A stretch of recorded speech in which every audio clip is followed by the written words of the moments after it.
we was in the O2, I said, you know, we got to remember that moment in Hull. Those are the guys that keep us grounded and remember where we come from, because we've got to take time for fans and people. That's my objective, to bring everyone and put them on the boat and the plate to go forward. It doesn't make sense me sitting at the top being the king of the castle while everyone's down there. Your thing's good. I need to leave some legacy for myself, and I don't want no one saying, you helped me or you did this. I'm not interested in that.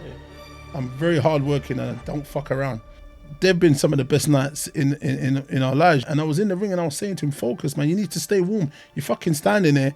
We've been there like fucking 18 minutes. Let's keep warm. This fucking dirty guy's done a little trick on us. And none of these bastards have even noticed how long we've been standing there.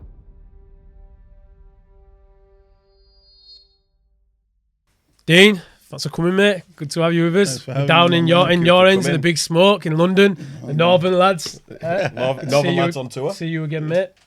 Always here. So look, Dean, first and foremost, mate, what does greatness mean to you? What do you think the characteristic traits it takes to be great? I think it's just down to human beings, about them, how they accept people, how they embrace family. I think it's very important, family orientation. Some, you know, you got close knit family, or you got extended families. Yeah. I think so. For me, I think I've got friends who have done exceptionally well and remember where they come from, and you know, still embrace and help my dreams and things come through. So I think in essence, I think that's greatness in that aspect, with friends and family who are doing good. Nice. And still remember where they come from and don't forget the values of friendship, family and stuff like that still. So. Is that from like your early childhood then? So take us back to like your upbringing, your early childhood. So where were you from originally? From where you were raised? From South London, Brixton, Clapham. So grew up around there. Very, very, very rough, man. Very rough. I mean, tell us about it. So what were rough about it? Were like, yeah, the whole scene, the school scene, everything that was with it?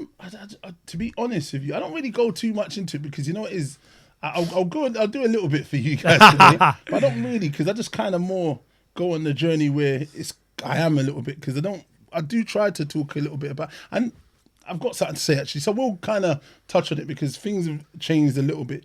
So I really want to maybe give back a little bit to the younger guys and give them where I've come and where I am, and to try and talk about it a little bit more. Yeah. So a lot of the time I'd say obviously, yeah, we've come from rough days, but I don't exaggerate it, because, you know, I try and build a brand, and sometimes sponsors, when they hear about certain things, sometimes it can have a negative effect, because they don't want to have that synergy and attachment with a known whatever this is or that is, and when they hear certain stuff. So sometimes I try and keep it, you know, with all that checkered past, I normally might say, and just keep it a little bit, might go into it a little bit. But then other podcasts, guys talk about it, oh yeah, when I was in the smoke with my man, he was, you know what I mean? So they hot me up anyway. So, but I try not to get too, but going back to childhood, yeah, man, London, South London in a whole, it's not even, forget South London, just London in general, because we used to travel, our little firm, we used to go loads of different areas, ride bikes, get around, cause havoc. End up having tear-ups with lads from everywhere, Ladbroke Grove, Stonebridge, Harlesden, it's crazy, but we're from South, you know, come up on bikes and that, cause havoc, trying to get all the local birds and that, whatever. And when it was young, I think it was all innocent a little bit. When you're really young, I guess, I can't even remember all the way back, but I mean, it's a long time, old cat. But I mean, when you think of it was all innocent, because, you know, like as you get older, you become more accustomed to passing, people dying, and when you're younger, you don't actually think of life and death because you're young. You just expect to live forever. Yeah. And that's life. But it actually, you know, as you grow on and you understand the world, you actually live to die. You know what I mean? That's really in essence, because once you're born, there's only a time clock frame for that. And then growing up over time, you know, friends dying and family and so on, it kind of is a process. Yeah. But where I'm from, I mean, like literally, like I've had so much young friends dying, being in jail. I've got mates who've probably been in jail since my 20s and still in there now. Do you know what I mean? Probably never coming out. You know what I'm saying? So in terms of that growing up, I think we used to play knockdown ginger. I don't know, most people know. Or kick down ginger. We used to do some mad stuff, throwing stones at each other, maybe hit someone and get into something. And we were just all roughy. We used to do some bad stuff when I think about it. But it was good. It was fun. It was different. What was the dream back then when you were younger? Like, did you have a kind of like... Nah, I don't think they were not being funny. Just enjoy it with the boys, But there weren't no dreams. It was just we were just enjoying. There wasn't anything. It was just, we are kids and we're just living, fixing bikes, messing about. You might fancy a girl or whatever it is when you're young. You know what I mean? It was just, that was a highlight of anything. There wasn't too much past stress, that. Pressure. Yeah, because I think as you get older, that kicks in. Yeah. Do you know what I mean? When you're young, you're free. You ain't got no concern, no bills, and then you get on, and the reality hits in when life hits you, when you start getting into stuff, and then you obviously know if you're doing right from wrong, there's old Bill that sets that, and then you go, oh, those guys, you know what I mean? When's that reality set in then? Obviously, from South, like it's probably different up north of how I was brought up. I'm not gonna lie, reality set in for me around 26. More, hell, yeah, 26? it's not 26 or more like, oh fuck, what am I doing with my life? Okay, I get that element, yeah. So coming up from South London, when did reality hit and think, fuck, I can't keep dossing about, so to speak, and just doing this? That element of what you're saying in that aspect, I'm more thinking about, when you're growing up, in terms of once things start changing. I mean, like when we was coming up, we used to get in trouble. Then obviously the offers used to come around. It's quite, I understand the tactic, what they do now when you see it. They do a strange tactic where they come around, they got the little PC, knocks around, he tries to pretend he's the kid's friend. Yeah. Oh, well, you shouldn't do that. What's your name? Yeah, what's your name? They get your name, they pretend everything's okay, and they build like some form of fake rapport with these young guys. But then it's all a dossier. They're just building data for later on. And when people talk about grooming, that's actually the grooming they were doing for us kids and young kids, because they knew you. When something happened, they would come out with their dossier and they go, oh, Jack from number 54 over there. And they would have all your information, what school you go. Yeah. But that's because of that element where they're getting data out of you and you're innocent because you're not knowing what they're up to. Remember, as a kid, you're doing rubbish, throwing stuff, riding bikes, messing about. You just think it's messing about, but it's obviously... Where I'm from, that literally was just messing about. Yeah, but then look, we used to do that. We could fucking see a bike there lying down, we might jump on it and ride it. But to us, that's just a bike lying down. That could be someone's bike. Yeah. That's a crime. You don't think, but we're not thinking that because we're not. It's not in. But then you can get in trouble, and it's a process. Yeah. Once that starts, it's a monopoly effect, and it just continues.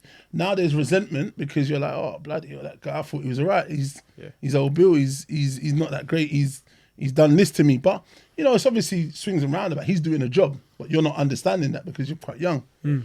And then it just goes on. It could be anything. Yeah. Before they know you. Go on. Sorry, before we dive into I'm going to say it's interesting because before we even get to the point of where you are today in regards to the good work that you're doing in boxing and your promotions and business, right? Were there any times of there might have been a space of you being a teenager when you're in and amongst that you must have had some kind of instinct or some kind of passion or some kind of desire to want to stand out, Dean? Are you with me? You seem like, for me, from what I'm hearing, you seem like if you're in a crowd, everyone knows who Dean is. Do you know what I mean? I think that's just something that was just... where's that come from? Born that way, to be honest, because I'm quite big anyway, quite tall, so I stand out.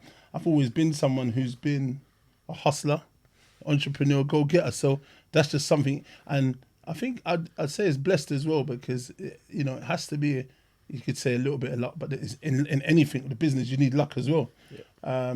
So I think I'm blessed because from the beginning, I've just had some absolute luck. I was even explaining it to someone. I don't want to talk about it now because someone might listen and say, do you know what, that was me, I lost that actually. All right, listen, from the beginning, from when I was a kid, we used to play hide and seek and hide in tower blocks, hide in carriages, do so many things. But I've had luck just from the beginning.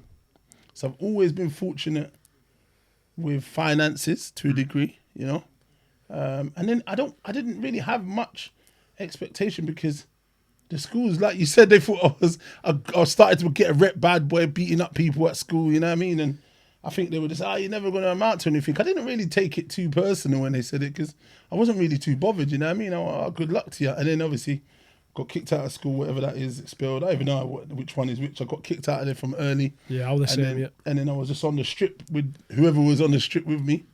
And then the strip probably turned into a secure unit.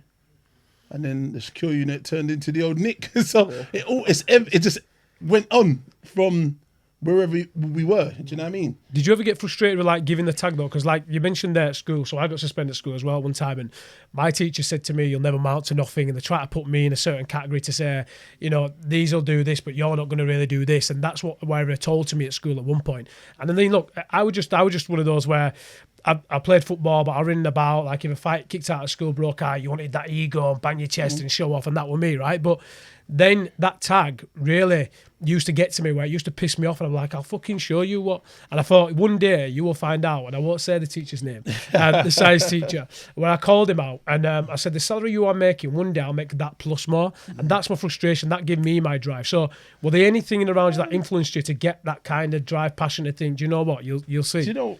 Or did you know yourself in where you're going? That is what you're saying. It resonates. So I think at many times I've had these screaming matches with the head teacher when they used to hold me down and whatever. You know, it's a long time ago. But yeah, I think it's when it must be like 35 years or more. It's even longer. Yeah, it's long. I can't remember that far back. But just thinking back, it resonates what you're saying.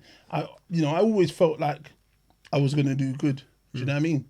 I felt like a lot of luck was on my side. I was blessed. So I always used to, you know, we kind of did like petty stuff, like I said, fixed bikes, sold them, and other stuff on the estate. And we started getting into harder stuff and getting ourselves, you know, a bit of a name, lads on the end. Yeah. So I think I didn't really have too much time to think about it because it literally just evolved into what it was. Yeah. I think I've been doing property since I was 18. Okay, tell us about that. So I literally, I didn't get time to think, oh, what do I want to be? It was just, I was making money. I made money. Yeah. And then I inherited money, and then it was just put into properties. So it was like, well, what are you going to do? Keep buying cars? You know, family go, what are you going to do? Buy cars and just drive them at 3, 4? And I was like, yeah. You know what I mean? I'm young, innit? So I wasn't really thinking any different. Who put that?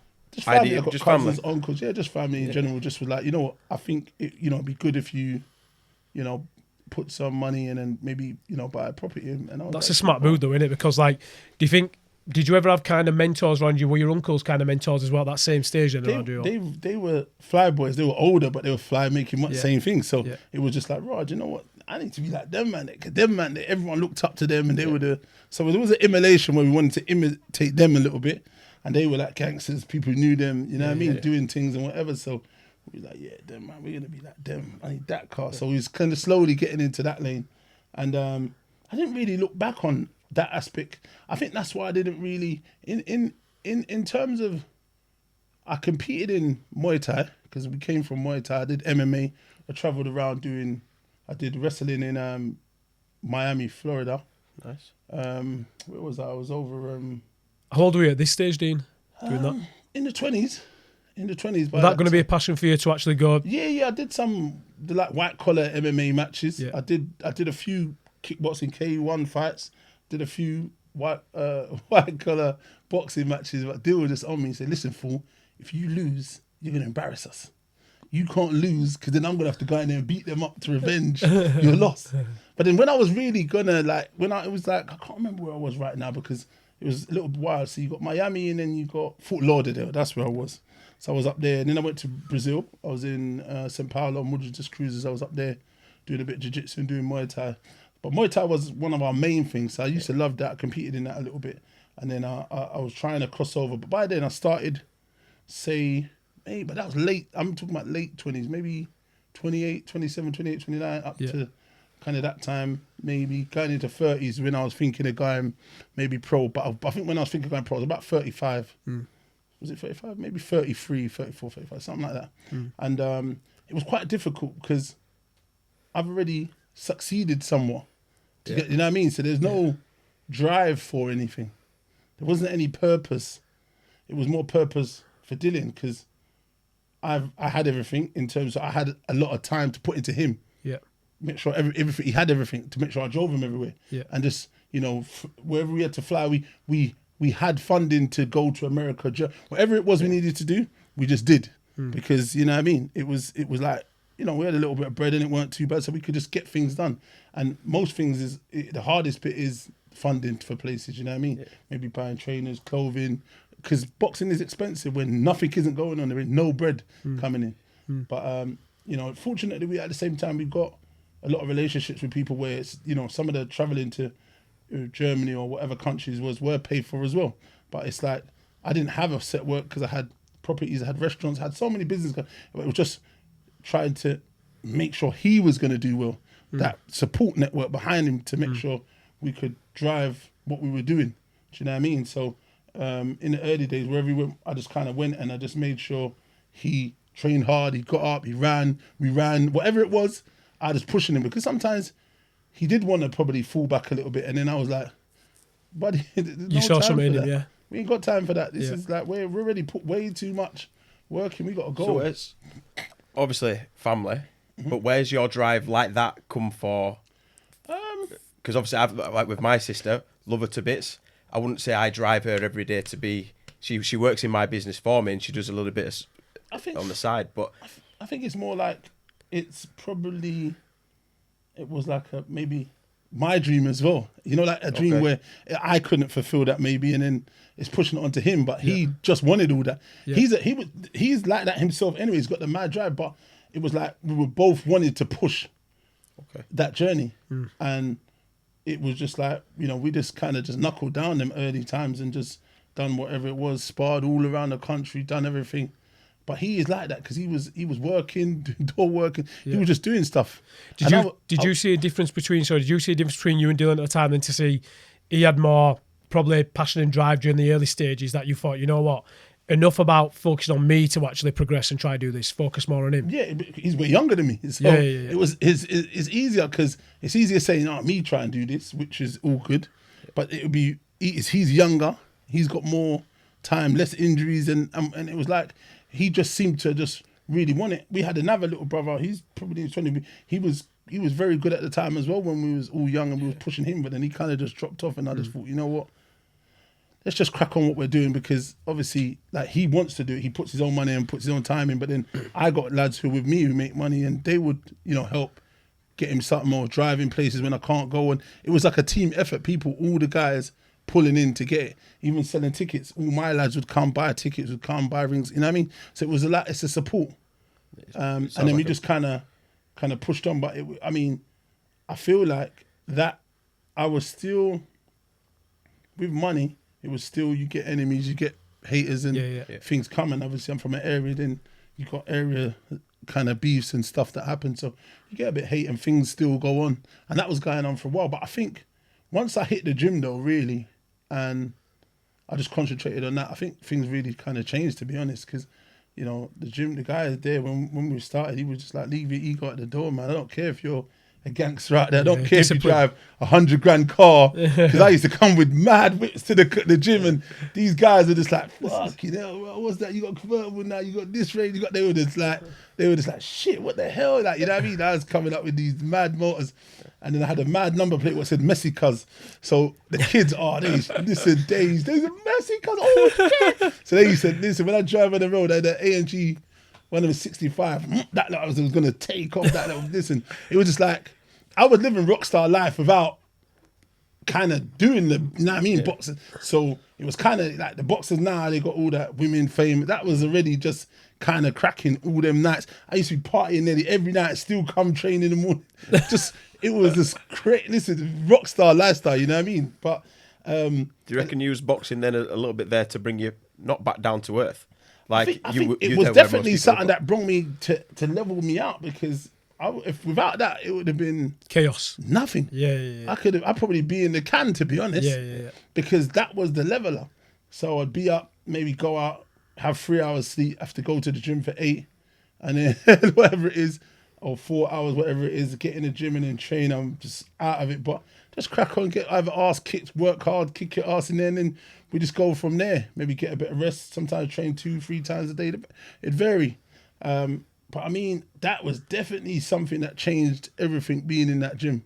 Because if it weren't the gym, I'd be up and down just doing bullshit. Yeah, I think some people will relate to this if they listen to it. Like in the listeners, what you're saying there is that for you, with your upbringing, it's hard for you to fucking try and make something and break out and then try and find a different element of life of progression and all these other things that you do. So other people around you at the time, like I see, and I've seen it, like when you start to progress in your life and you want it better for your life, other people look down on that, Tinter. When you're in that pot where they're currently at, they're like, no, this is where you belong. And it's like when you're trying to push and you're trying to persevere and get even further on, were there a lot of people changing around you in regards to how they was and how they're acting around you? And what stopped you from falling back into kind of that trap in what they believe that, oh no, this is where you are, you don't deserve X, Y, Z. Did you get what I mean? No, absolutely. To be honest, a lot of the people I just didn't see anymore anyway. A lot of and that was a choice for yourself. That was it was elevation. It was just life. You know what I mean? It was just something that just naturally, the evolution. Obviously, I just started to move away a little bit. Some of the people I needed to be around, who were around, we've got a big family, so it was just a lot of family and kind of close mates. A lot of the other people, there was times where I didn't see some of these people for so long. Do you know what I mean? And you're right. You did get that. Oh, you think you're this, or you think, you know, like you hear whispers, and you're like, oh, guys, I ain't even got time for this, man. Please, let me just concentrate and be the good guy, because it doesn't make sense. You know what I mean? Getting into stuff, but it just ended up like, I didn't really see a lot of these people, man. I just literally was in the gym, was abroad, in the gym, back, then abroad, and we just used to travel a lot, to be honest. And even when I weren't traveling for that, I'll be traveling and just partying, Vegas, Miami, Jamaica, wherever I was going. And then, like, I think until Dill would normally travel and just get bus, but then if there's people about, I'd get them to pick him up and try and drop him or whatever. Do you know what I mean? Yeah. And make sure he goes, because like I said, sometimes if he's like, oh, you're not going to gym, oh, I'm not going to go to gym. I said, buddy, you don't have that kind of choice. You know what I mean? Sometimes I'd have to just go to even just force him to go. You know what I mean? Because sometimes, you know, people are tired, you get tired, and it is a hard journey. So in the beginning, it was tough. We used to run sometimes at 4. I'd have to go and be banging him for like 50 minutes to get up. You know what I mean? Smoked. We running at some 3:30, 4 in the morning. It was mad. We even talk about that journey now, because Isaac Dogbo was someone that used to. Do you know Isaac Dogbo? No, former world champion. No. Yeah, he was a talent. But you know what it is? He's been. I was just talking to someone. He's literally been in this game. What were we in 24? Yeah. Yeah. He must have been in this game, and he's not even old. He's probably 30, if he's 30, 29, 30. He's surely been in this game 15 years at least. And you know what I mean? Like doing this, because he used to train, he used to run 6 miles to us, run 4 miles, and then run 6 miles back home. Jeez. And then go and cook, and then go to college, and then come and train with us and spar. Listen, he was a machine when he was younger. He used to spar Carl Frampton when he was young. He used to box for England, and them sparrings was amazing. And I mean, it's kind of like when you're in that kind of, it's just repeat everything's eat, sleep, shit, repeat kind of thing. Do you know what I mean? So I'm going to say that. Like, I think people in business, in life and everything, and I say this quite a lot, people they're always looking for the next fucking shiny thing. And I say to everyone in business, in life, it's boring. You've got to keep doing the fucking basics, and the basics is where the actual gold lies.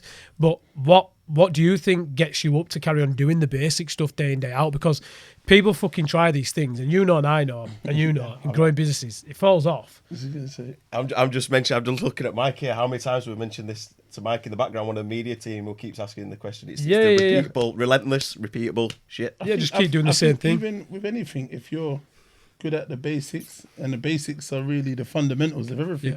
It's all the other whistles and bells is nice, but if you're good at basic stuff and you understand the basics, even in boxing, Joshua is very good at the basic stuff, and that's why he knocked out switches in Ngannou like that, because Ngannou's too open through the middle. Did you see that defense? Is just right through everything is through the middle. That defense is all over the place. Fury's not a good straight 1-2 man. That's not his go-to shot. He likes to hook and then maybe uppercut and other stuff off of that. But Joshua is very good at the basics. And his 1-2 is his go-to punch, or slip right hand, whatever he was doing. He was on the pads with it, you know what I mean? But his home run is always that right hand, so that's what he works. So it was kind of tailored for that kind of thing, but he has drilled that to the perfection, like Klitschko. We used to be, I don't even know bloody what year that was, maybe, what year? It was in 2014, 15, we was with Klitschko. Raw, fuck, 10 years. Yeah, he fought Fury in 2015, wasn't it? Yeah, so we was in that camp as well. Yeah, the Fury camp. So it was 14, 15. So I was there and I was at that fight as well. So we was in that camp, and it was a very eye-opening experience being there. We was there probably maybe 5-6 months. Jonathan Banks used to train Dylan at the time, but we was there prior anyway. We was going back and forth, and it was good watching those guys and learning the stuff. And he he was repetitive in what he done. He just done the same things, but he practice until it made it perfect.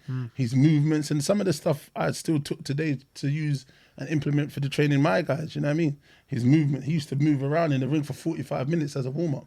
And I took that and I implemented that with my guys. You know what I mean? Regardless, you got to build those muscles. So even when you're tired, you got that fluidity and movement. And the ring, Usyk was down there as well in them early days as well, actually, coming up. And it was good. It was a lot of, talking to him and his brother. They were proper. They were just like normal guys. Yeah. And they used to love when me and Dillian used to spar, because I used to try and, I used to try and kill. Take his head off. Because I said, no one's going to be nice to you. They're not going to be nice. So I used to go all out. And he used to get upset, but he used to get me all the time. But I mean, I used to just go all out because I'm trying to help you. These big old lummoxes are going to do absolutely the same. Yeah. So, but I mean, that journey, getting that was all of those kind of things, and seeing where those guys was up at, and being at that fight with Fury that time and the atmosphere, it was like, even to be honest, even before that, I actually thought that, because when we was, let me go back a bit further. When Dillian was, I think we fought in Holland, maybe a second fight it could have been. No, maybe fourth fight, I think, actually. Fourth or fifth it could have been then. Because I think there was Kent, the first fight, and then Elephant and Castle, York Hall, kind of. But yeah, so around the fourth fight, I think, fifth fight, somewhere around there, we fought in Hull. And it was, I always tell this story because it was kind of a mad one. So, for me, it was anyway. So anyway, I used to go about like drumming. I'd go, oh, my little brother, he's going to be the champ, And it's like, oh yeah, I said he's Dean Whyte. They said, never heard of him. Everywhere they're like, and they just never heard of him. You know what I mean? I was like, all right, no way, you will soon. And then we used to just go about anyway. We was in Hull, and it was just dead Hull, garbage. You been told? Yeah. Sorry about that, guys. I don't mean it like that. You know what I mean? It's no good. There's a reason the M62 stops at Hull. Listen, obviously, there's water at the other side. But anyone from Hull's watching it, I love Hull, yeah. So we'll I'm with you guys. I might do some business down there. I don't even have Wi-Fi in Hull. I'm really joking. So anyway, we was down there. It was just like, it was kind of what I said anyway, guys. Don't take it personally. But so anyway, he's had this fight. He's won. And then we've walked out, and then we've met some guy. We started talking. So, what are you lads doing down there? And I said, this is my bro. He's the champ, man. They said, you heard of him? They said, nah, I never heard of him. He said, don't worry, mark my words. And Dylan was like, forget that guy. Let's go. I said, don't be upset, bro. He will know, because it's gonna come. Like, I just felt like it was always gonna come. And we went off, and we bloody went and got some chicken and chips. But it was something I always remembered, because I always used to say it to people. And then eventually it all just started to change, and then the Joshua fight, and then years later, and everything started, the momentum started to come into it. And I always remember that moment, because it was like we were kind of nobodies, and then you transcend into something. So he doesn't really like media as such. He doesn't really like, I was going to ask that, all the pictures. He doesn't like none of that. He said, that's up to you. If you want to talk to someone, talk to my bro. He likes talking. You know what I mean? He's not really, he does it, but listen, he will just, that's exact. Whatever I just said to you, that's his exact words. He would say that. If you want to talk to someone, talk to him. He likes talking. He does it. He's not really, so sometimes, I've said to him one time, I think we was in the O2, I said, we got to remember that moment in Hull. Yeah. Those are the guys that keep us grounded and remember where we come from, because we've got to take time for fans and people. And then he was just like, I'm hungry, I want to get back, I got fighting. And I said, I understand you, but unfortunately this is part of the game. And not to say he's going to turn people down, but he might do something and he's walking and he said, I just need to get out, I need to go, I want to get out of this, because some of them don't like it. Like sometimes Joshua complains, and but they've got to do their job, and you've got to stay grounded and remember where you come from. It's a big thing to remember, and it kind of humbles you to remember that. And it's always something I talk about. So me, I always give time to people when it comes to talking and stuff, because there was a time no one wanted to talk, no one wanted no pictures with you or nothing. And then you build a platform, and it's respect, and it's those people that put you in that position. I fucking love that. Like, where does because everything you said there is you've become his leader in a sense. Do you know what I mean? In that coach and guiding him and just letting him understand that Dylan's great, you've got this. So where does your leadership traits come from then? What? I think I'm just that guy in like my camp, innit? We got big leaders, we're all, big boys, and everyone does their thing, but I'm quite a presence. And for me, I just think the worldly experience, broadening your horizon from reading, spent a long time sitting down somewhere in a comfy sofa, Don't know if it's really a sofa, guys, but anyway. But relaxing, reading, having a lot of time on my hands to reflect and think. Do you know what I mean? Yeah. And I always used to say to myself, buddy, you're way too smart to be stuck up here, buddy, just wasting time. Do you know what I mean? Yeah. I was doing okay because I had things anyway, still working because I was here. I did things before.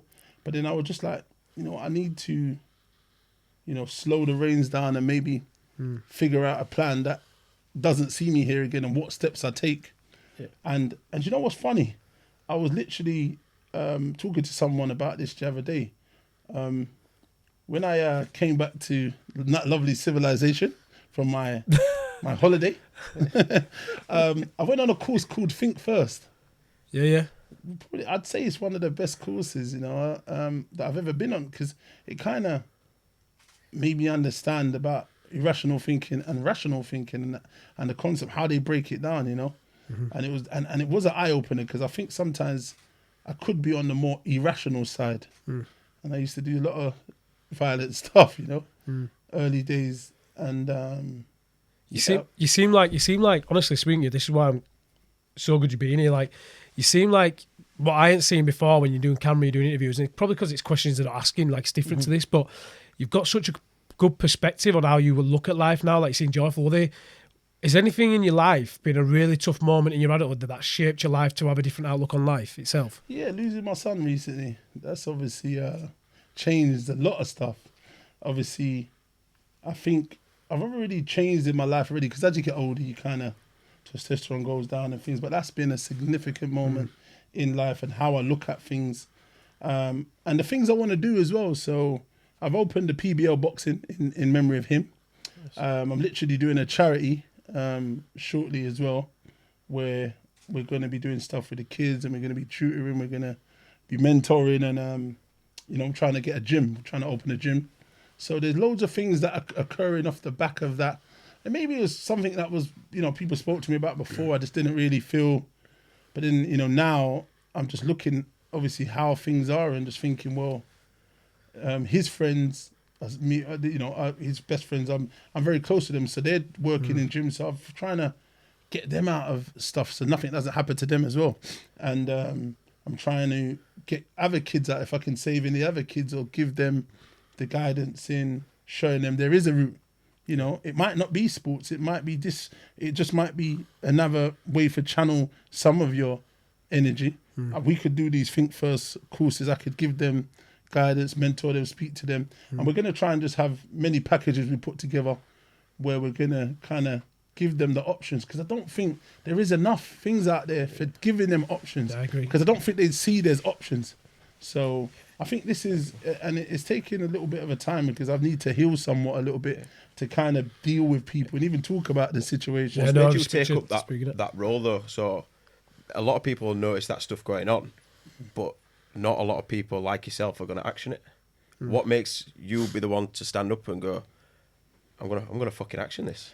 What made you? Because obviously it's easy to go into yourself, like you said, you period of grief and things like this, to resent things and.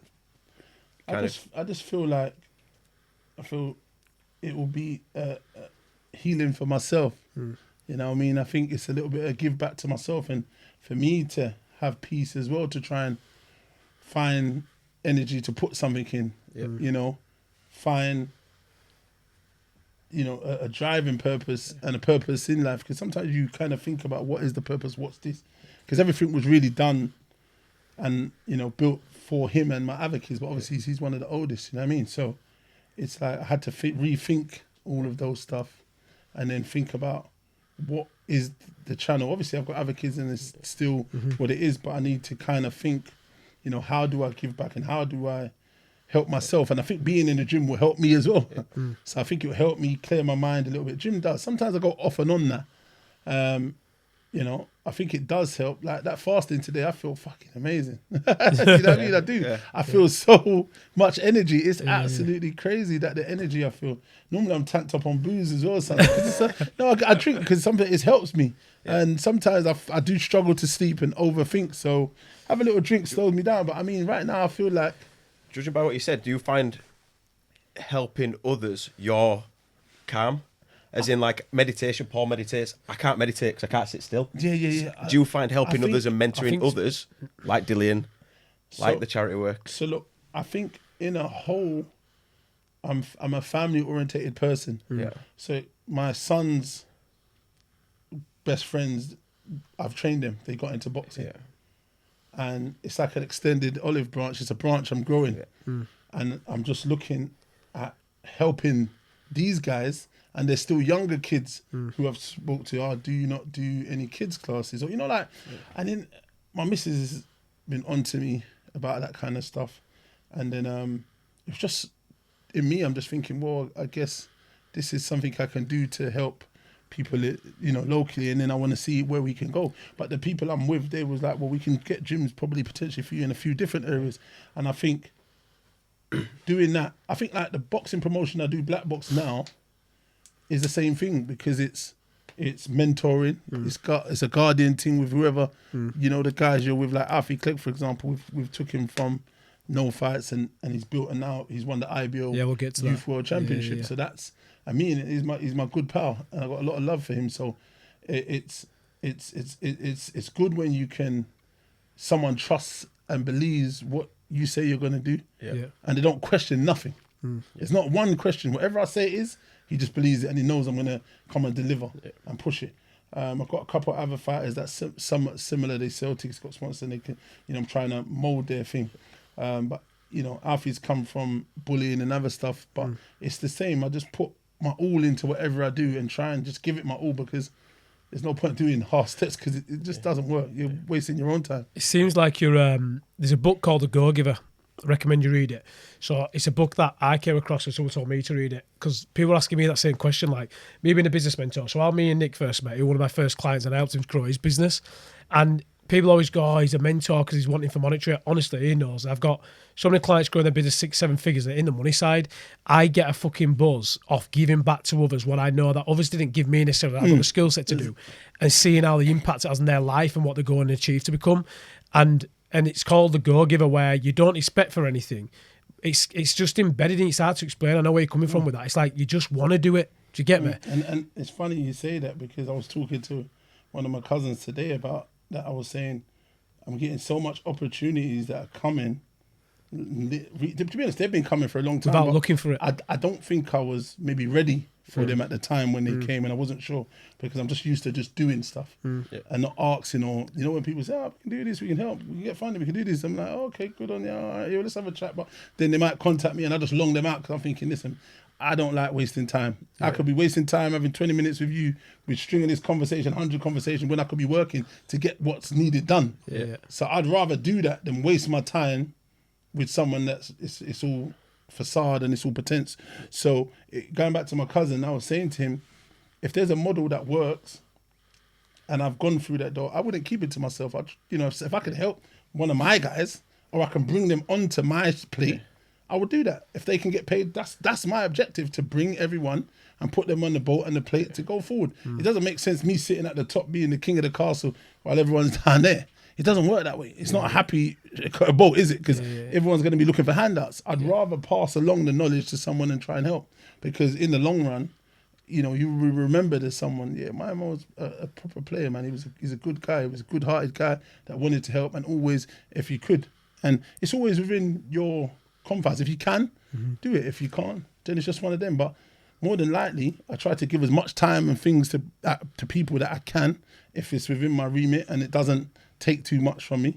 And that's just, I don't know if it's something that was maybe from other members, because I probably don't remember. Do you know what I mean? I'm going to say, like family members that, sometimes they say it's passed down from your granddad or this was, I couldn't say that. But I mean, I'm just a go-getter, and I just try and just lead by example and do what I just need to do, man. Where's that drive come from? Like, everyone has a why. So I've got two little ones. I've got a little boy called Brock, a little girl called Maya. As soon as they were born, it's just like fucking switch. You know what I mean? I've always been driven anyway and always been motivated to go and get it. But my why is that. My why is always to be better than my dad, be greater than my dad. Not because he did well, but just to put my fucking Donnelly name on it. Like I always say, my name at Paul Donnelly is Paul fucking Donnelly. Like they all laugh at my clients, laugh. I'm the king at my realm. So like, what's your why? Saved on my phone as Paul, Mr. Big Time Donnelly. What's your what's your drive? What's your why behind it? I think it could be that, because I think it's one. You know, when you get something or you have something or you acquire a decent amount of wealth or assets or whatever, there's always that thing in your brain where you came from or going back to that, and you're always just a breath away from losing everything anyway. And the world we live in now with these interest rates, they're putting me to the sword, mate. But it's just what it is. You know, I've lived at the edge of this for as long as I can remember. So it's not unusual. Like all the tenants I have, it's not unusual. They called me at any random times. I'm like, don't these people know there's timings for this or something? But because I'm just so laxy-daisy, I just kind of, whatever, what's happening? How can I help you? I'm like, please call me tomorrow. I saw it. I'll send the builder or call him. I'll tell him to come. And then that's it. He just goes, he gets it done. But I just think, for me, I don't know. It's just one of, I think it was a knack I was just born with. Do you know what I mean? Have you got big ambitions going forward now for Blvck Box? Like, what's the ambition for it? Look, I think because you're in invaluable. It's, if you think about it, there's a lot of different promoters there. But I'll be honest with you, I don't know if you agree. Like, you sat here alone, you sell it yourself, don't you? Do you know what I mean? Like, the character in boxing does what it is, and this is why I'm glad you're here, because I don't think many have heard this story from what you've said and where you are. And I think a lot of boxers listening to this now, hearing the authenticity of who you are compared to, I'm not saying names of other promoters out there, it's probably more relatable to someone like you, and now in a position where you can give them that platform. So where you want to take Blvck Box? A lot of fighters do, because, you know, obviously I'm not young, but I'm, you know, kind of youngish in terms of how those guys are more relatable. So I do 21's young, Dean. I do get a lot of the boxers that, you know, like are like friendly, we kind of hang out or we whatever. So I think, you know, they might go other shows, but then they want to fight on our show anyway, because they're like, oh, Dean, my mate, I'd rather, whatever, any belts I want to win, I'd rather win it here because it would mean more to me, and this because it's something my pal's doing and he's built this, and I feel like he needs to get his just deserves because, you know, he's someone that always gives to us. And I've spoken to a few fighters and they've said that. So it's kind of like, I think, you know, boxing is hard, and financially it's not the greatest reward. It's okay. But I mean, there's way more money doing the other stuff I'm doing. But I mean, and the stress what you're getting, because the boxing community is a very small community. In terms of the British Boxing Board, there's not a lot of black promoters in the game. So, you know, culturally, I try and bring a bit more culture, a bit more that diversity to everything, and just mix everything. So, I mean, the vibes we have, the music, the food, everything is just a little bit different, but it's just a hell of a show. Even the board members who come, they're just like, trust me, your shows are different. When are you going to get us tickets? When is the next tickets will come? We'll never come down, man. We'll sort something out for you. Look, that's not a problem. But yeah, we have a good vibe. We've got a bad boy DJ comes and just does it. We've got a punch machine. They're just vibes is what we try to make. We're not just a show, because an experience in it. Exactly. That's exactly what it is. We're selling that experience, not just the boxing, because sometimes it always doesn't match up. That show we done the other day was our best show, I think. All the matches were evenly matched with a title fight, and it was packed. It was just a hell of an experience in 2 years. And one of my guys, Danny Raps, he does all the rap hands and stuff. It's mad. He was saying to me today, you know how mad this is? It's like 2.5, 3 years ago, you literally talked about this, and it didn't even start. And you were saying you wanted to get your first world champ, you wanted to do this, and we've done it within just over 2 years with just nothing, just us. Do you know what I mean? And he said, I don't think you even give yourself enough credit. I said, you know what?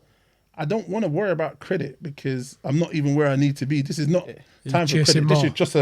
This is just one tick off the box of where we're going. So I'm not over happy. I am happy because I'm thinking, well, those of them who is in the back, this is for you guys that maybe thought I couldn't do it. Or you're looking for any credit. I know that sounds crazy. A lot of people are you actually looking? Not exactly, but I'm just looking at it like, this is what I planned. This is what I wanted to do, and I put my mind to it. And when you put your mind to stuff, you know, things can be achieved. And they didn't outwardly say it, but there was naysayers.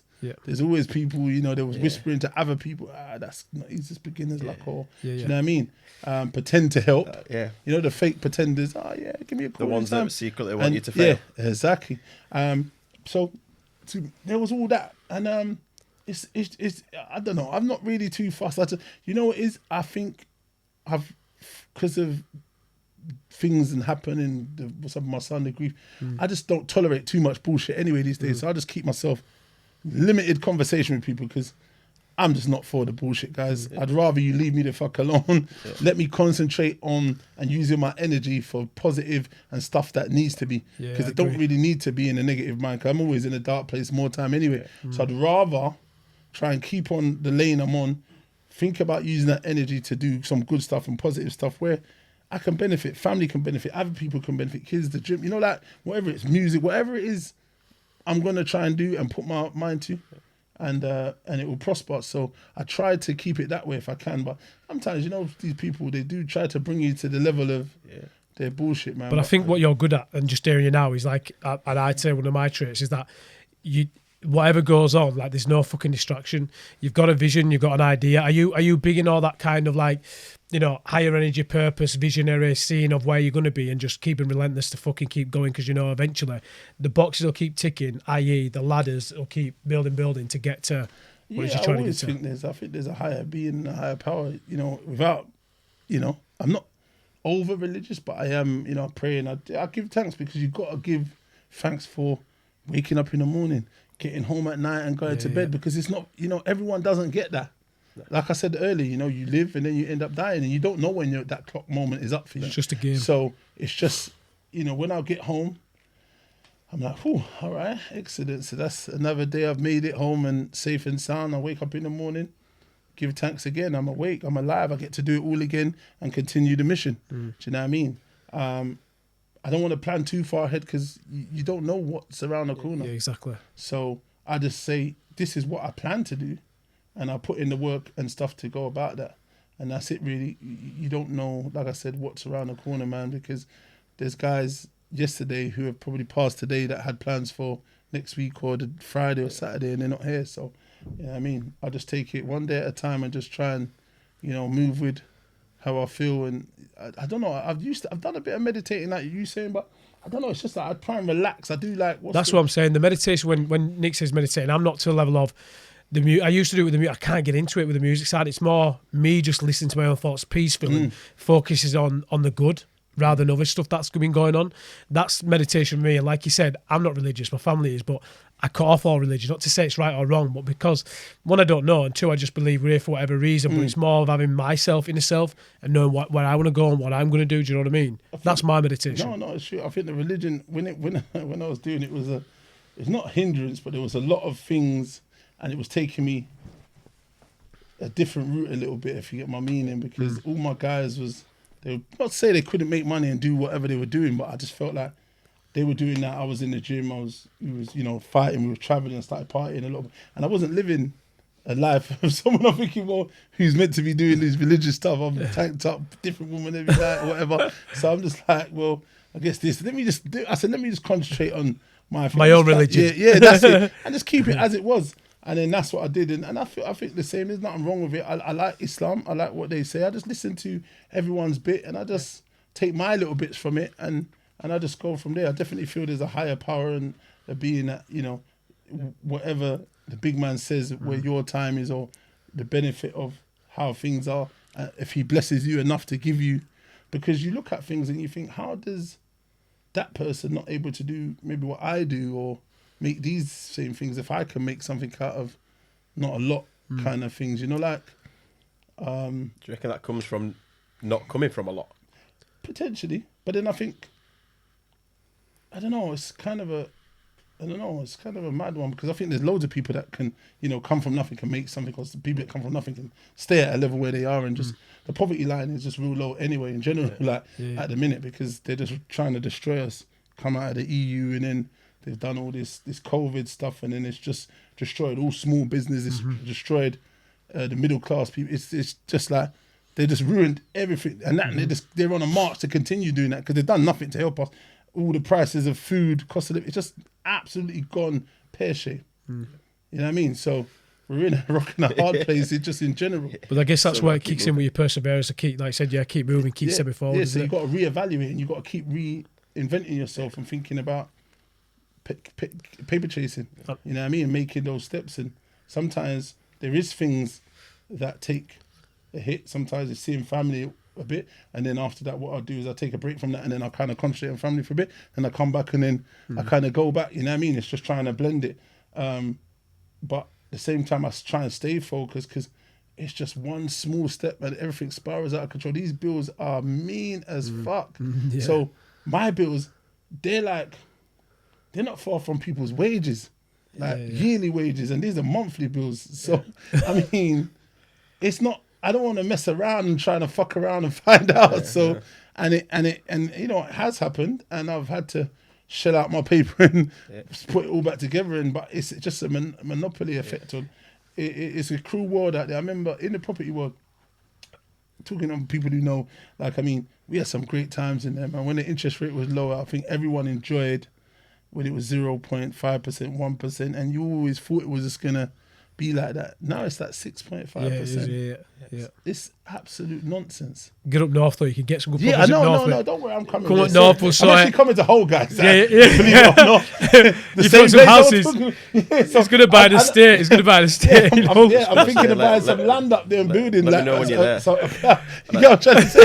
But I mean, I got nothing against you, but that's why I'm coming in because. But I'll build you a house. I've got no against you, but I'll build you a house. I want to try and come and work up there, but I mean. And you pay me, I'm your landlord. Right? But I mean, like the world, it is just mad. Like, so I think in general, we see the world has changed, and we see everyone struggling. Everyone's his repossessions is up. People losing their homes, even rental, just normal rental accommodation, which is cheap. People can't afford it. Everything is just up. And you don't like. I'm going into bloody Tesco's and I saw Tyson Fury doing it yesterday. In Asda, Paris. I saw it. This is bloody too much. £6 for Nutella. Yeah, Nutella, get the cheap one. Yeah. That's right. And it's mad. You're now watching everything you buy. Yeah. All the stuff I used to buy, I'm looking at the prices. And I'm like, I was looking at eggs the other day, and it was like £3-4 for eggs. I said, where's the other cheap stuff gone? Golden eggs, though, you're looking at, Dean. Golden eggs, you're looking at. We buy a certain kind of eggs. But I mean, I'm looking at them, I'm like, where's the cheap stuff? Bread, everything's just gone, and it all adds up. The money I used to spend maybe to go and get something, you can't get anything in. So what's the lesson for that then, would you say? Because for me, knowing that prices are going up, I know no one's going to give me anything. I've always felt like my life, like I didn't get an upbringing where I had a silver spoon in my mouth. Like my dad was just a working class plumber, go out, get it. And that's the same for me. I think, well, no one's going to give me anything, and I've been proof of that. And I'm still every day still having imposter syndrome, thinking, fuck, as much as I'm having success at the moment, it could all go tomorrow. That's my drive. So where does yours come from? So it's just all, I think, because I'm good at money management, and not a lot of people are, you got to understand you could have a lot of money. If you're not good at money management, then none of it even matters. Yeah. If you don't know how to make that money stretch, it doesn't matter. And I'm very good at the penny pinching. I do. Do you know what? It's funny, like, because of the situation I was in, I used to always sign up to bare different things. Like, you know, like, I don't really pay attention. I had so much, like, because of all the properties I was paying for all these internets. And they went from, I didn't notice when they went from, like, they used to be £20. When I was checking, it was £100. Yeah. No, £100, £95, £97 a month and all that. I didn't really look. It's only because I was forced to look. I was saying, where can I save money? Like, I need to save some more fucking money. Yeah. It's like, you know, like, I'm looking at stuff. I was like, raw, 90, huh? That's like 400 quid in fucking Wi-Fi's. What the fuck kind of Wi-Fi is that? You know what I mean? So I was like, nah, we got to do something about it. My insurance on my Range Rover went up from like 170 to nearly 400 quid, 373 or something. I was like, buddy, we got to get rid of that. I said, I'll park that car up and get a fucking another car. I did, so I got another car. Cheap insurance. Smart car. Yeah, no. I've got a van and I've got some other, but the insurance is just way cheaper. Yeah, I've got like, I think the 3 motors, I've got a van and I've got 2 other Audis, and they're still cheaper than the 1 Range Rover. Yeah. Makes crazy. No sense. Yeah. Like, so I just thought, you know what, I just had to chop things up and money manage, and then look at everything and just kind of try and bring it. And I made it, I'd probably save thousands a month just doing that, cutting things that was there which I weren't even using. I'm like, what is that? What's that 250 quid a month for as well? What's that? You know, like, there were just so much things that were just taking money. I feel that's a good lesson. That, like, I was teaching that one to all our business clients, are saying to them, like, you know it yourself, he's been my longest serving client of when he first came with me, and you've seen it, I've seen it. So many come and they make the money and they think they spend it so much silly that then they're in another situation where they think, oh, I've got to go again, I've got to try this again, where it's like the ones that are progressing, the ones that end up in where they are isn't because they're action taking. It's the little things like the management of time and money. And I say to everyone, like, you don't need to be a fucking financial advisor to understand your money management. Literally break it down. On my notes, what I do is simple. And this will be a lesson people watching now is I break it down in the notes of literally what I need to live, bread and water kind of basics of living, days out with the kids, fucking gas, electric, mortgage, whatever. And like you said, it highlighted to me the littlest things, like spending probably 80, 50 quid a month there on something that I don't actually need. End of the year, that's like, let's say a grand I save or whatever. But it's those tiny details when you manage it much correctly where you start to then think, where else can you put it? Now, there's a system. I don't know if you heard of it or not. There's a book called Profit First. Something I'm very big on. I got given to that by a mentor. And it's twisting that situation with money management where when you usually make money in business, you pay everything else out and then you pay yourself last. Whereas the concept they have is you pay yourself first with whatever your turnover is. Whatever's left pays the rest of the business. Now people are panicked from that and go, shit, well, I've got no money left to pay for the business. But that's a good thing because then you're aware now thinking, well, shit, I either need to increase my sales or do something to make the money in or get rid of this. And it's a real good eye-opener. So if you read the Profit First book, a lot of big entrepreneurs and people not even in business. Some of the two names, the Go, whatever it is. Yeah, the Go given Profit First. So I definitely look at that. My philosophy really is you've either got time or you've got money. Yeah. So I'd rather say to myself, I'd rather save the money. Yeah. You know what I mean? Yeah. And then ones work my time efficiently. Yeah, managing. You know what I mean? Yeah. So it's just about managing that. So sometimes in terms of like just even like, for example, I think who was I explaining to? I was trying to break it down to someone the other day. Oh, they was talking about going next door to the shop to buy something. Right. And they were saying, oh, you know, bloody hell, next door the potatoes have gone up to like 3-4 quid in that shop. And they said up the road there, 30 minutes that way, it's a quid, 140. And I said, well, you're cooking and you want to eat. So if you got to break down what the time means to you, if you want to travel half an hour that way, half an hour back, or do you want to spend maybe a quid or 150 over? So you got to value the time and money aspect on what you think is necessary to yourself. Yeah, the basics. And then you look at that. That's it. That's as simple as it gets. So if you think, well, I'm going to go and do that, I've wasted an hour when you could have just gone to the shop 2 minutes to come in. You'd be finished your food, washed all your plates in that time. Yeah. Time's money. What does it get? Time is money. So what does it make to you? Like if that extra pound or extra 150 or whatever, you know what I mean? And because they were walking, if it was driving, I'd maybe said maybe you could probably drive there because that 30-minute walk is probably a 5-minute drive or whatever. Do you know what I mean? So it's just money, man. And then when he went in there, he looked at it and he said, you know what, you're right. Let me buy these fucking potatoes from here. So it's just, you know, sometimes sometimes you got to understand what it is. Sometimes, for me, I look at what it is. If it's enough money, I say, you know what, I'm going to do the long route.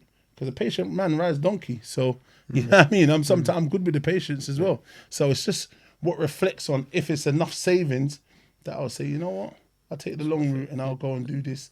I'll save me bread and I'll be happy when I come back. I'm smiling. I'm all over the moon. Yeah. I don't care what if it's 20, 30 quid. I'm happy with that. I can fucking buy a bottle of rum with that, son. I think what's different to you, what you said there, like with I might be wrong with some promoters, but because so many promoters have so many bigger roster, even the little things like you said there, money management and fucking teaching these life skills is a big thing why fighters should work with. So what's your approach with your fighters, Dean? Like when they want to come with you and sign up, do you have like a big picture plan? You sit down with them, you ask them where they want to go in the journey. Like what's your approach? I try and make them understand. I say anything's possible. It's all like I will do my side of the journey. It's if you believe in what I can and I'm capable of doing. I'm not going to say none of it's easy because I don't give them that aspect and say it's easy. And I just try and do that really and say to them, you know, we want to work to a certain position because what I want to do is, because our shows are normally packed anyway, we have good atmospheres, you know, usually packed. And, you know, we've got great production and everything. So I'm just saying to them, look, we want to work to a position where you can garner a lot of experience. If you are good enough to get to TV, so be it. But the problem is, when you go to TV, the wheels on the side of the bike is no longer there. They take them off you, the safety, because it's sink or swim and they throw you in. So I like to look after my boys and bring them through and move them ever so slowly, turning the screw and you're making them progress and build ever so slowly. And that's what I'm doing with some of the guys. I've got another guy, Caleb Foreman, who's slowly going to move up to 8 rounders and stuff like that. And, you know, ever so slowly, I'm saying we could build, you know, if you can sell enough tickets, we can help with the promotion and do what we need to do on our side. And you can got some sponsors. We can get you these titles, get you to like maybe 13, 14, 15 fights. At that time, it's where you can look to say to yourself, maybe we can cross the pond if we can get onto a TV platform. And then, because you don't want to move too soon. A lot of the guys I notice in boxing in a small hall, they've been rushed. A lot of them on 5 or 6 or 7 fights, they're fighting for Southern area. And Southern areas, I know it's not the biggest level, but it's very hard and competitive. Yeah. And some people, they don't understand even the basics of holding, tying up. They don't understand how to react when you got knocked down. Most fighters, when they get knocked down, they just jump straight up. They don't understand. They should be maybe take a little second, try and gather your thoughts, stand up, maybe stamp your feet out a little bit, and then, you know what I mean? Or even after that, when the guy comes rushing in, try and throw something and then hold. Don't sit there and try and have a shootout, because that doesn't work. If you're buzzed and your legs are gone, you trying to swing, you're all over, equilibrium's gone. But I try and give these guys the experience I've got. Sometimes they listen, sometimes they don't. Sometimes we don't really gel after a while, and I could see they're just not for what I'm trying to do, and I just kind of just back away from them. I just say, look, I'll get you your fights, whatever you want to do. I'm happy to let you go, because I don't like wasting time, and I don't like talking to people and wasting energy, because it's like some of these guys, it just goes in one ear and out the other. They think they know it more than yourself. Do you know what I mean? So some, it's been that way, but I am looking for new fighters, and we're looking for new people to build. So yeah, London way, hit us up, man. How are you managing the time between the business and just day-to-day life? Do you know what? I was doing a show every month before. Wow. Yeah, it was too much. Yeah, I saw that on your Insta, actually. Yeah, you were doing a lot. Way too much. This year, I said, I'm stretching this because I've got so much other things to do, and it's time consuming, and I find, like I said, with the ball, they're hard work sometimes. They are good. I get a lot of blighs as well still sometimes, I'm not going to lie. But it's hard work. And I just think all that hard work, is it really paying off as I'd like? And I am getting older, so I need to focus in on setting certain infrastructure and foundation for other stuff as well. So I thought, let me hold back on some of the shows and spread them out a little bit and concentrate on some businesses that I needed to do, which will help, which I don't need to be there running, which is going to bring in an income. Well, just tracking back to what you said, obviously you say you're blessed when you come in at night and you're blessed in the morning when you wake up.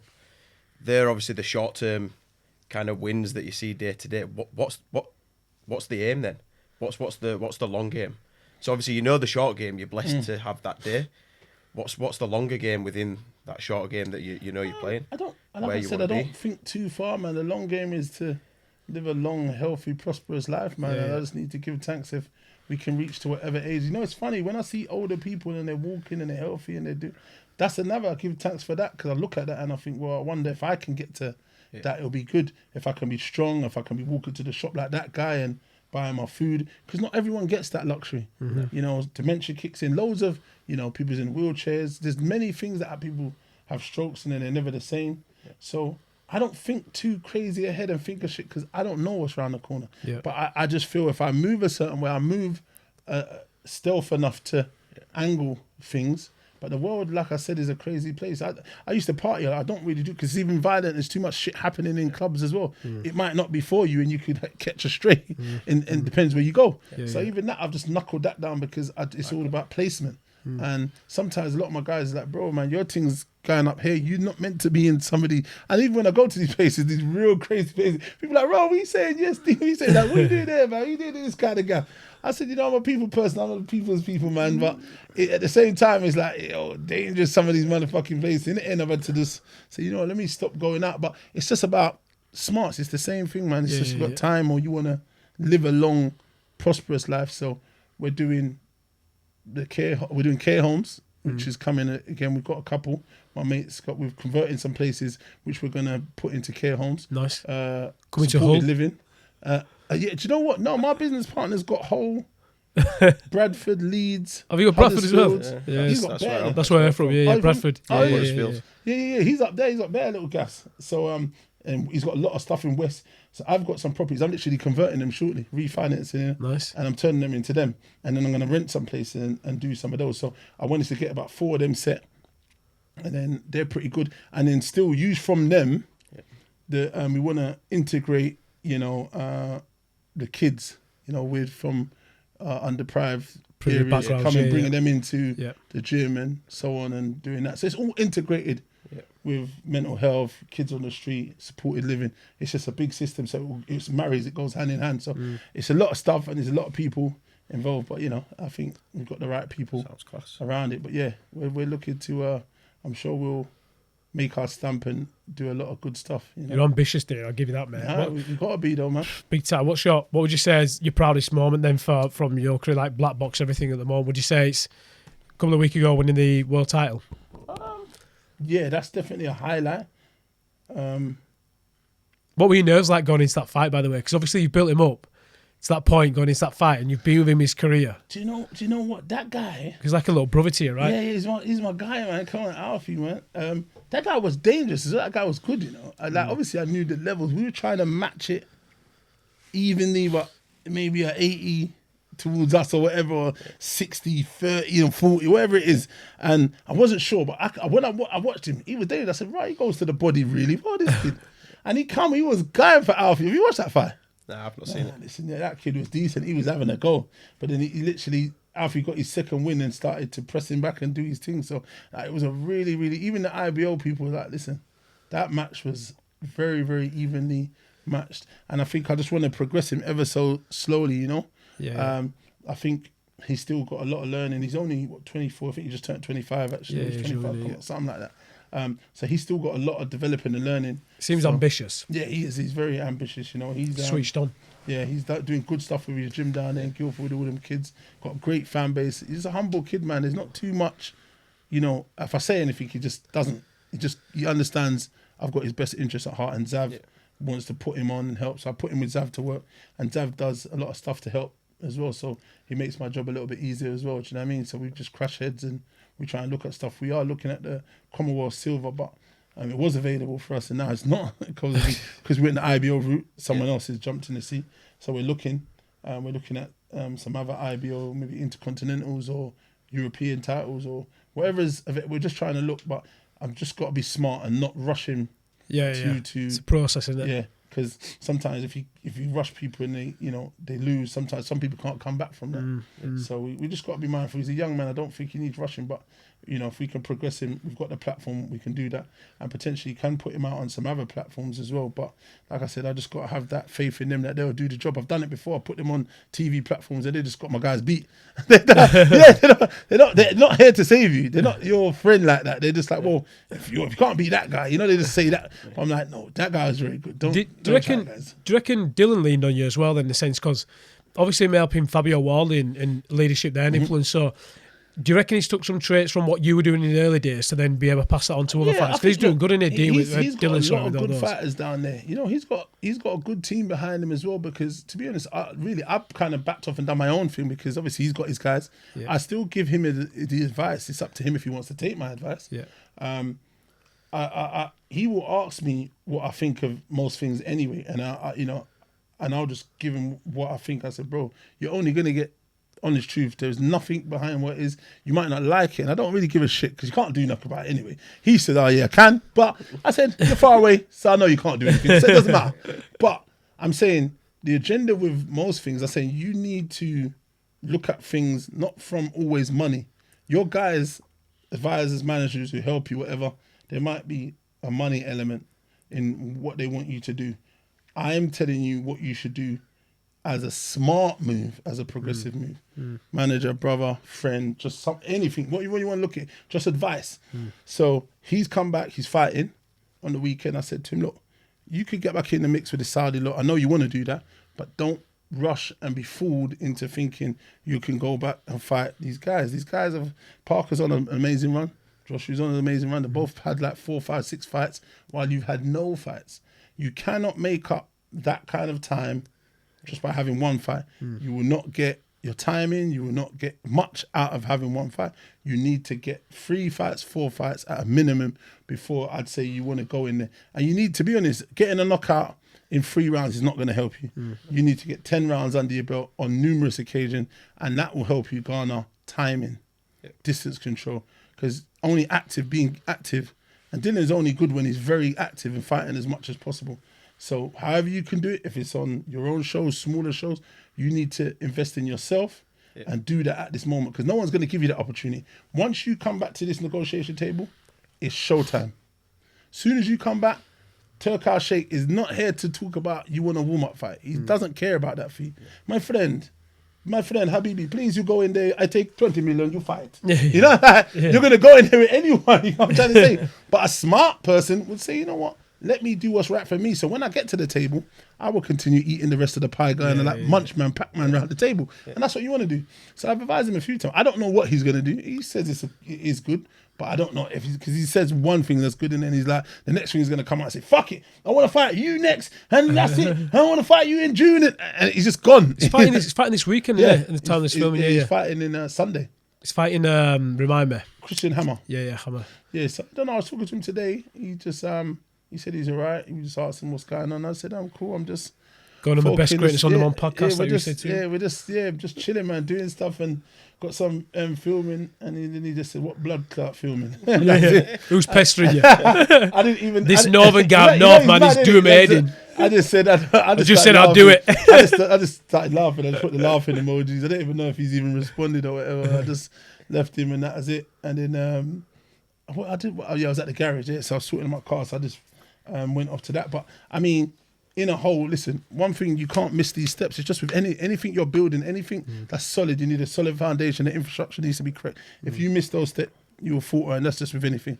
You make it weak and you try and take a shortcut. In the end, when you get to where you need to be, that ditch what you missed, you'll be there waiting for you. Yeah. So I just tried to give him advice. He's got some good people. He's done some sound business, sound investments.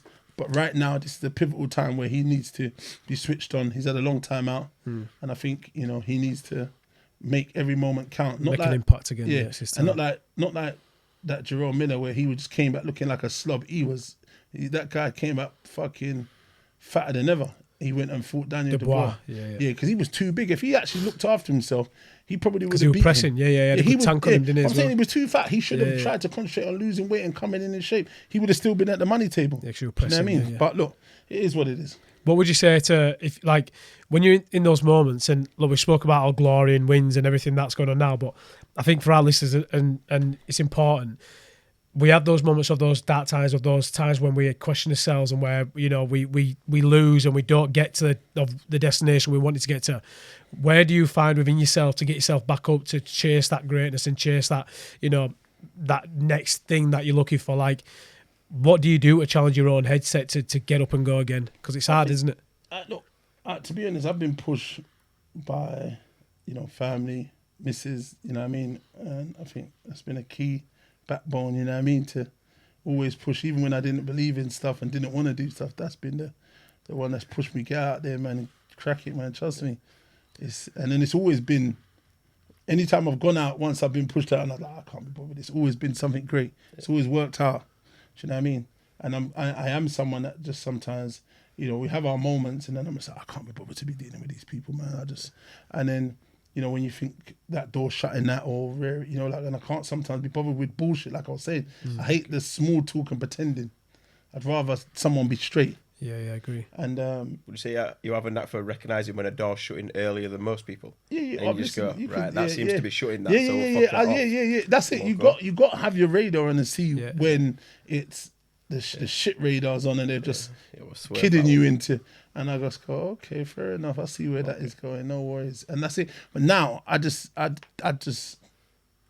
don't participate in none of it. I don't fuck around with none of these guys that are time wasters, and I don't really have friendly chit chats. And I just don't. You're just locked into each other. I just locked in on my own thing because true to yourself. Putting time into something that's not giving life doesn't make sense. It's not giving no rewards. Yeah. That same energy, if I put that into something I believe in and put my all into it, will flourish. And that's what's happened. I've just paid attention to myself, stuck in my own lane, and it's grown. And whatever else I'm doing is looking in the same way. It's all paying dividends. Everything's flourishing. Everything's looking to grow. And it's only a matter of time before they're all just kicking off, all big time. And it's what I wanted and where I needed to be. And that's just taking my time and understanding the field.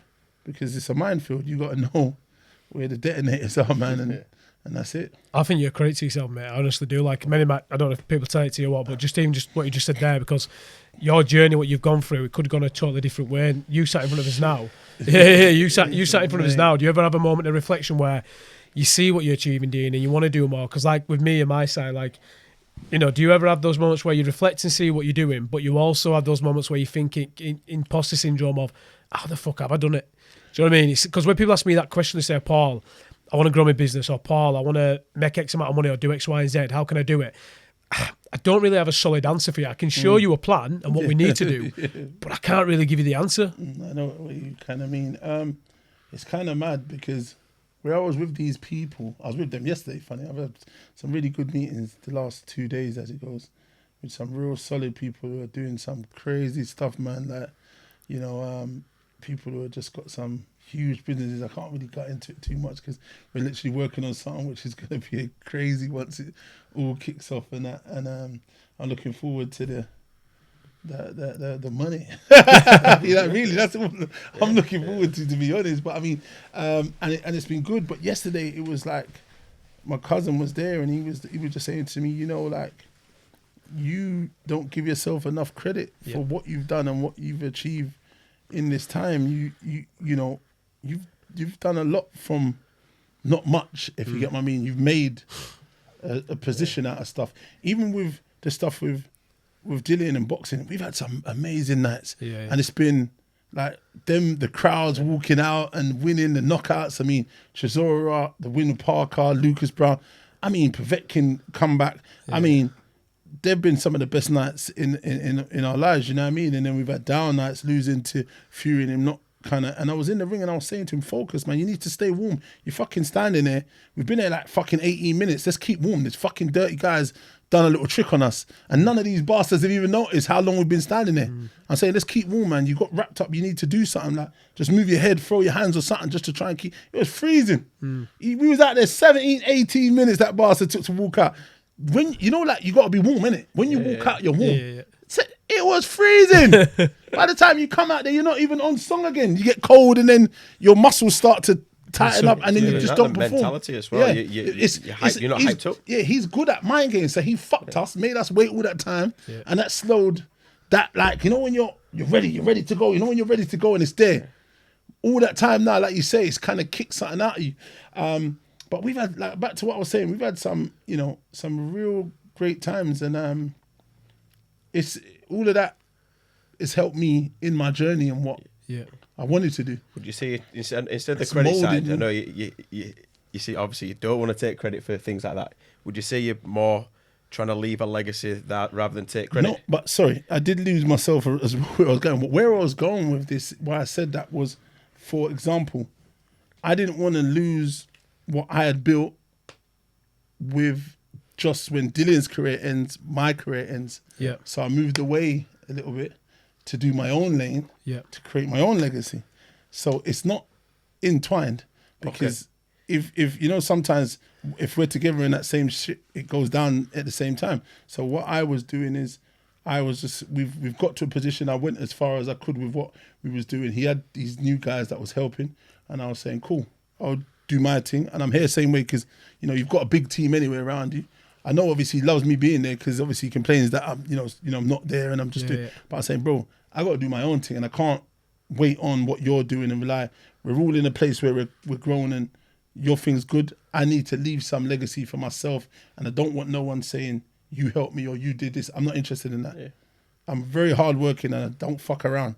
And we were trying to do something together. It was working, but it was more of his guys was trying to, I don't know, wanted to obviously be the head guys. And it was more of a positioning where it was, well, dynamic. You can be this guy. And I was like, no, unfortunately, I'm not that guy. Yeah. I'm not the lackey. Yeah. I'm the boss. Yeah. I'm boss. That's it. I'm not like, I don't take orders from people, you guys, or on your own outcome. Yeah, that's not how it's done. Yeah. I'm boss. I make decisions. I pay people. I do things. I'm successful from where I come from. I'm good. So let me see myself out of all this. And I'm here when you need me, bro. Just holler at me. I'm always here. It's all good. So I just kind of built my stuff, built my little stable with fighters. And then I decided when there was too much talking with some of these guys about putting fighters on, I said, hey, guess what I'm going to do? I don't need to be on your table. I build my own table. Yeah. I build my own chairs. I build my own fucking fork and knife. How about that? You know what I mean? I just don't like bullshit. Yeah. So when all that, I just made everything. I just said, I just do everything and I just build a whole system, and it's just one, and it all intertwines, and then it was just amazing. Just like putting myself, I used to go I go America. I love boxing, started going to the big fights, but then it became world famous in America, in the media world out there, and with all the the American channels, and the love I was getting in America from all the media platforms is crazy. And then I started to get like a lot of sponsors from just that America and here, and it just catapulted everything, and it was good, because it was all off the bat, and the relationship American, some of them like Dill, but at the same time they're like, oh yeah man, he always cussing Wilder, man, we hate that nigga, man, sorry guys, but they just hate him, they was cussing him. I'm like, you just guys got him confused, you got man confused, man just straight up, and he just tells, and he wears his heart on his sleeve, you know what I mean? And in the end it was like, I just kind of gave them our perspective, and then obviously they came around, and it was just good. I mean, so I think that's the lesson here, that what you've said there is what I would embody, and what I say to others is you understand what your self-worth and value is. Like I say to everyone, it's a big lesson. I don't give a fuck what anyone says, and they can laugh all they want. I know I'm the king of what I do. If someone asks me, can I run a boxing show and promote a boxing show? No, get someone else. If someone asks me, can I grow a business to 6, 7 figures, 8 figures and work with those individuals? I'm the fucking best at it. So I know my worth and my value of making someone stupid amount of money, building brands, etc.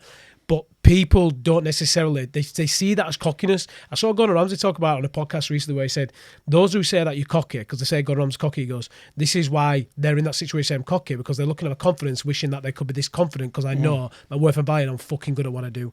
So what you've said there, would you agree, like, it's a lesson to be learned for others to know where you currently are, what it is you're good at, and really fucking tell yourself these things, that I know what I'm worth, I know my value, you're not going to tell me any otherwise.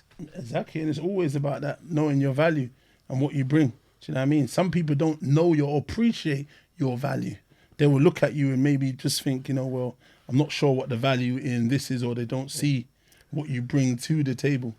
They might know when you're gone, they might never know. Only when you go out there and make and prove your case in the world and leave a legacy where they can look at and say, damn, that motherfucker's making waves. Shit. Yeah.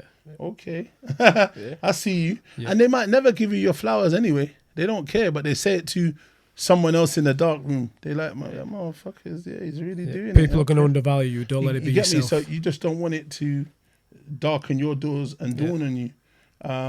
So luckily, like I said, we've been blessed in what we've done. I had some great nights, man, at that Tolworth there, man, and put on some great shows. So long may it continue, man. And if there are people that we're encouraging, or they feel proud of what we're doing, to be honest, a lot of people do DM me and say, like, respect to you, man, what you're doing, man, because it's not easy, it's not hard, and seeing someone come from a similar deprived background and doing this, it makes us feel like we can get involved and try to do stuff. And we are seeing a little bit more people trying to promote maybe the white collars and other stuff.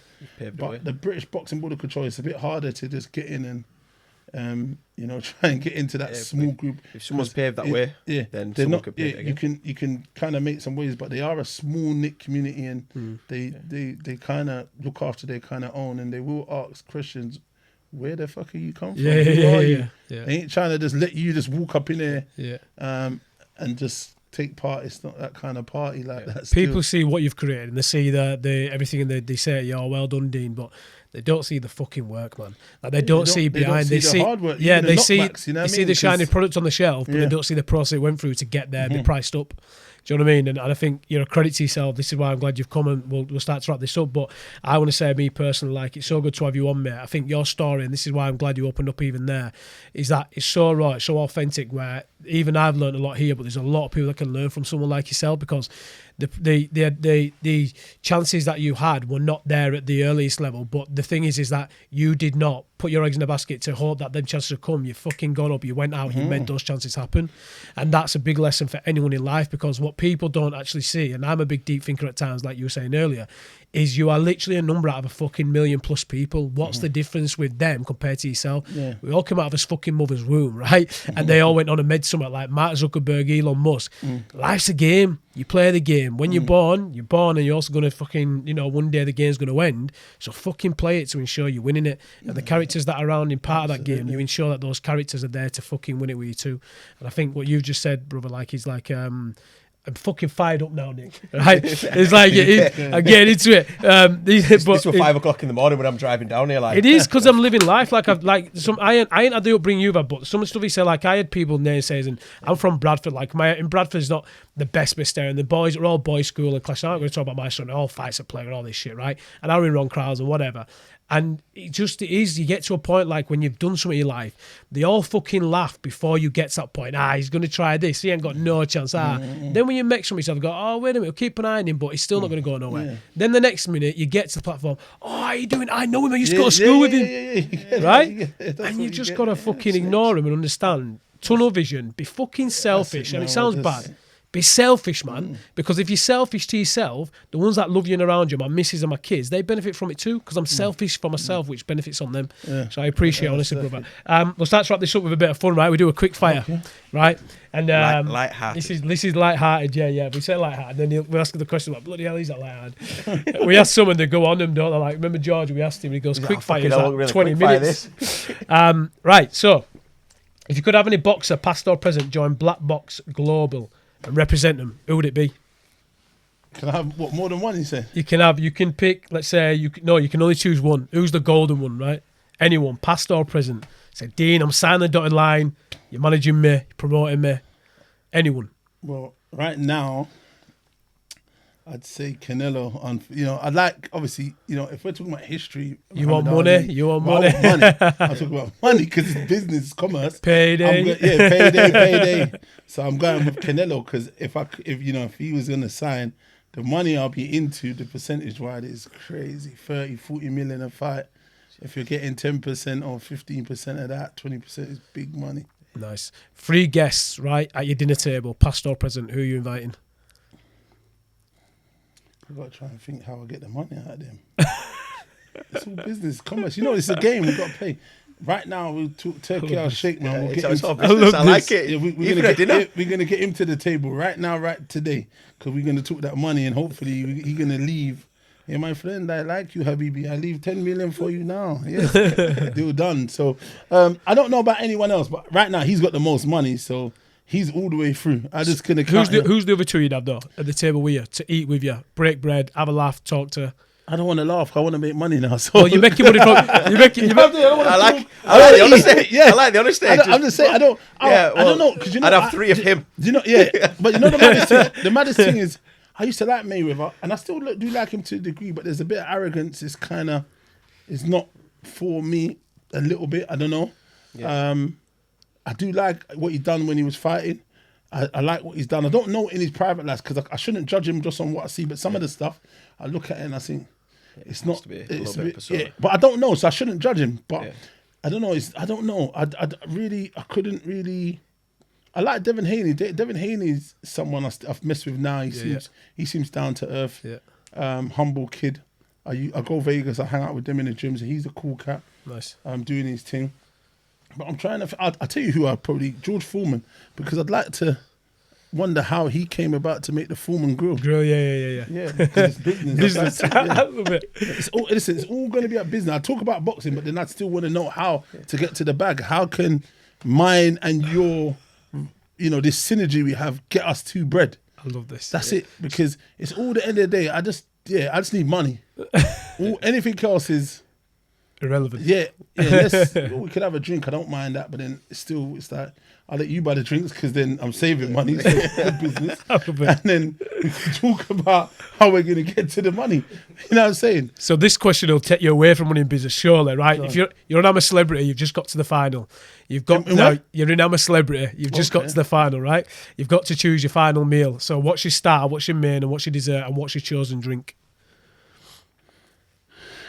Chosen drink, I drink Ray and Nephew rum. Nice. That's your drink. What you have ginger beer. You start. Good bitter. Starter. Do you know what I like? I like salt and pepper prawn, from the Chinese. I agree. Yeah. Put that there. Go on, fella. Have that slam. And you'll find out who was salt and pepper prawns who did it, so I can get shares in it. And food. Do you know, I'm Jamaican, so I love Jamaican food. But I do like pie and chips. Mash and pie. I fucking eat that like 3 times a day some days. It's nuts. I like pucker pie. But I eat that all the time anyway. You know, the steak, poker powder, Yeah. That's one of my favourite foods. And mash, that's what I normally eat most times. And I just try and save my bread and just eat. I do cook chicken as well. But I mean, I just got a system. You know that? When you talk about the system, is a system with everything. If it's working, so I just use the system. Fix it. But what food would I like? Maybe like, where was I the other day? Yes. I think I was in Paris. And I think I had lamb shank. Yeah, nice. Mash and veg. That's nice. Yeah. What about your dessert? You see dessert? I'm an apple crumble man. Are you? Like that. Custard Hell or yes, no? custard. Custard or ice cream. What? Proper old school. Custard. I'm gonna put that in the oven now. Shit. No, you think I'm joking? That's going in the oven. Phone call as soon as I get out. Man. I need to eat that as I get back. What's Dean watching on Netflix? What if we went on your Netflix? What we seen recently watched? Do you know like them Viking films? You know the little Yeah. kings. The kids grow up going to. I watch any of them motherfucking. We used to like Game of Thrones and stuff like that. Or? Yeah, similar, but there's other ones. I can't remember what their names, but all of them little Vikings, wars, killings. I watch all of them motherfuckers. Love them shits. I love that old school shit. There was one on there which I watched the other day where this motherfucker, he's a nasty bit of work actually. he was in the bushes or what. They gave him a kid away when he was young. Then he came back to the castle. Yeah. Fucking, his dad recognised him. It was him, the kid they gave away. So he was like an heir in waiting. They sent him to one next king's house. This dirty bastard goes and fucks the geezer's wife. Takes her back to his castle. And then there was a big war because of the woman. That guy, they killed every motherfucking body in that castle so he could get his wife back. No, the Billy Goat, everyone was dead. It's business, it's not personal. He wanted his wife back. He kissed her and said, now you're back. Now everyone is dead. Everyone was dead. He didn't leave no one alive. No, actually, I think there were some motherfuckers hiding under some dirt somewhere. Just spoil it for everyone. We're going to watch that. So, they all die. You need to watch that. That shit was bad. You know, a man was on a mission. And it was over years, you know. Like, you know, these wars are always over women more than likely. But this motherfucker killed everybody. Bare people died. He literally killed a whole island for his one woman. Why wouldn't you just let her go? Like, you know that? I was like, I wouldn't even want that bitch back. How about that? Just give me some gold or something. Keep that motherfucker. Give me some gold. I'm good. I look for someone else. Do you know what I mean? But I mean, he said, no, this is not gonna die. This is not gonna work. I love it. Everyone's dying, and they killed everyone. Mate, you're ready, Jay. But anyway, it's good. Right. So, Some gold. if you could fight anyone, last question, past or present, get them in the ring. Who would it be? Who's your opponent standing at the other side of the ring against Dean Whyte? And how's it end? Knockout first round, right? yeah, I'm trying to think. Could I get the most money, or do I just want, or do I want to win? You know what I mean? Because you can stand against some legends and get yourself knocked the fuck out. You know what I mean? So I could be in Ghana folding like Windows 24, whatever the fuck it is. So, backwards. See, they split 60-40 to the winner. Ooh. So I'm gonna go with maybe I might go with Bob Sapp or Butterbean beat one of the big ass fat motherfuckers so I can win. You know what I mean? Nice, brother. Listen, it's been good having you. Listen, last question we ask everyone, I think, to wrap this up. Again, I've said it before, absolute great to have you. Thank you for coming in. Yeah, we'll have to do a part 2 sometime because I can see you're just going to get bigger and better. If you come up north for it being Hull or Bradford, you're Hull or Maine. Listen, I'm in property as well, so we can do some property in Bradford. But look, to wrap this up with viewers who are watching it, and as we know, this is greatness on demand. What advice would you give to anyone in business, anyone in life, anyone in sport, whatever it may be? What would you say and summarise is the one key characteristic trait that you need to really become great and find your inner greatness? I think with most people, they need to believe in themselves first and foremost. And I think you definitely need money management. Time management is part of that money management anyway. And just have a good team around you, good family, good support network, because I think that is probably even actually the front, because there's people pushing you from there forward. Yeah. Even as much as you might know and you're in a position, because a lot of people, all of my people and people that do stuff, they always say, I don't think you appreciate what you've actually done or what you're doing for people and coming from where you are. I don't think you've seen how much it's not even a 360, it's a 720, you know what I mean? Like, so they're saying, and I'm taking credit, but I say it's not just me. There's people that have pushed me when I didn't really want to do it as well. or didn't want to go here, or I was just thinking, oh, fuck that, I'll do that another time. And I've had that backbone and push. So I think having that backbone is very important. So I'd say that's what I'd say. And just believe and love the journey, whatever it is you're on, man. You got to love it, because if you don't love it, you know what I mean? Right now, I don't work because I love what I do. So it's not work. I'm enjoying it. I'm getting paid. I do stuff. I get sponsored. It's just like, you know what I mean? Everything's just a crack, if it were. And then the next challenge in, how do I continue to grow? How do I continue to build? How do I replace that money, what I've lost or I've spent on this? Do you know what I mean? It's always a next business plan or strategy. Nice. And that's it. Appreciate it, bro. Excellent. Thanks very much, my guy. Round of applause, guys. Love that. Love that. Looking good.